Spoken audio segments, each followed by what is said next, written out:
Olha só, será que o governo pode fazer absolutamente tudo o que a lei não proíbe?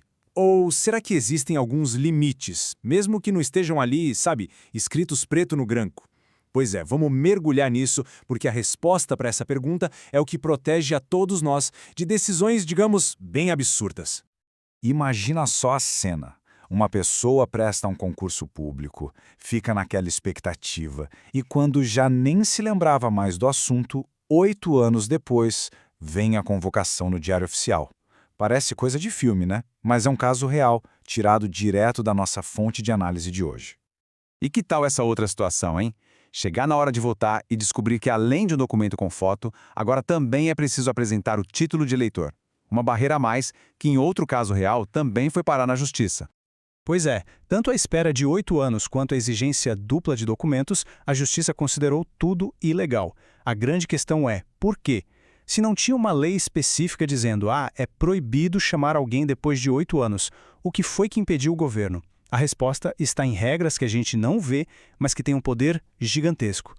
E aqui que a gente entra no coração da nossa análise. O governo não seguia só por leis escritas, não. Ele é obrigado a seguir uma lógica, um bom senso, o que a gente chama de princípios implícitos. A ideia por trás desses princípios é até bem simples. Pensa neles como se fosse um sistema de segurança. Eles garantem que a máquina pública não saia dos trilhos, sabe? Exigindo que toda decisão seja lógica e justa, mesmo que não exista uma lei detalhando cada pequena coisinha. Vamos começar com duas das ferramentas mais poderosas dessa caixa, a razoabilidade e a proporcionalidade. Elas são basicamente os grandes testes de "isso aqui faz algum sentido?". A nossa fonte de pesquisa, aliás, aborda diretamente esses dois conceitos, que são super importantes para a nossa discussão: razoabilidade e proporcionalidade. A razoabilidade é como se fosse um filtro anti-absurdo. Lembra daquela convocação para o concurso depois de 8 anos? Foi exatamente aqui que a Justiça agiu. Ela entendeu que não era nada razoável esperar que uma pessoa ficasse acompanhando o Diário Oficial por quase uma década. A ação do governo, entende? Embora não fosse ilegal por uma lei específica, era claramente irrazoável. Então, se a razoabilidade pergunta, isso é lógico? A proporcionalidade vai além e pergunta, será que a medida não é exagerada?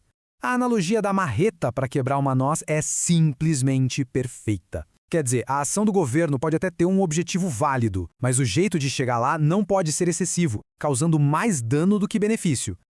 E olha que interessante, os tribunais usam um teste de 3 etapas para avaliar isso. Primeiro, a medida é adequada, ou seja, ela realmente ajuda a resolver o problema. Segundo, ela é necessária, ou tinha um jeito mais suave de fazer a mesma coisa. E terceiro, o ponto-chave, colocando na balança, os benefícios são maiores que os prejuízos, é quase uma análise de custo-benefício para os direitos das pessoas.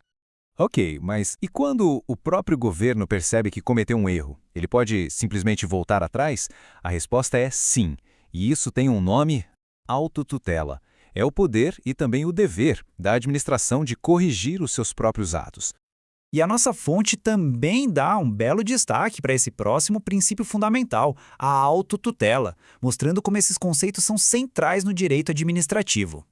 E a base de tudo está aqui, ó. A súmula 473 do STF deixa bem claro: se um ato é ilegal, a administração pode e deve anular.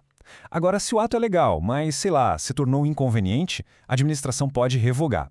Isso dá muito mais agilidade e permite corrigir rotas sem precisar levar tudo para a justiça. Então, o ponto crucial é entender essa diferença. Anular é como apagar um erro grave, sabe? O ato nunca deveria ter existido. Já revogar é mais uma decisão de gestão. O ato era válido, mas simplesmente não serve mais para o interesse público, e os efeitos que já aconteceram são mantidos. Agora, uma pergunta importante. Esse poder de anular os próprios atos, ele é infinito? O governo pode, 20 anos depois, decidir que um benefício concedido era ilegal e simplesmente cancelar tudo? A resposta é um sonoro não. E isso é fundamental para a segurança de todo mundo. O número para guardar na cabeça é este: 5 anos. É isso mesmo. De acordo com o artigo 54 da Lei 9.784, a administração tem um prazo de 5 anos para anular atos que geraram algum tipo de benefício para as pessoas. Passou esse tempo, já era. O direito de anular decai. Isso protege a estabilidade e a confiança nas decisões do governo. Claro que existem exceções importantes. Por exemplo, se a pessoa agiu de má fé, usou de fraude para conseguir o benefício, aí ela não está protegida pelo prazo, né? E a outra grande exceção é para atos que ferem diretamente a Constituição. Nesses casos, a ilegalidade é tão grave que pode ser corrigida a qualquer tempo. Então, depois de tudo isso, qual é a grande lição? Por que essas regras invisíveis são tão importantes no nosso dia a dia? Bem, na prática, elas funcionam como um escudo. No fim das contas, tudo se resume a 3 pilares. Os princípios implícitos forçam o governo a ser lógico nas suas decisões, a ser justo com as pessoas e, acima de tudo, a ser responsável pelos seus atos. Simples assim. O impacto disso tudo é enorme. Primeiro, previne abusos, como aquelas decisões absurdas que a gente viu. Segundo, protege direitos, garantindo que ninguém seja prejudicado por uma medida exagerada. E terceiro, garante estabilidade, para que as pessoas possam confiar nas decisões do Estado e não viver com aquele medo de que tudo pode mudar a qualquer momento. E para a gente fechar, fica aqui uma reflexão. Com base em tudo que a gente conversou, qual seria um exemplo de ação governamental, assim meio sem noção ou desproporcional que vem à mente? Pensar sobre isso ajuda a gente a entender o quão vitais são essas regras invisíveis para manter o poder sob controle.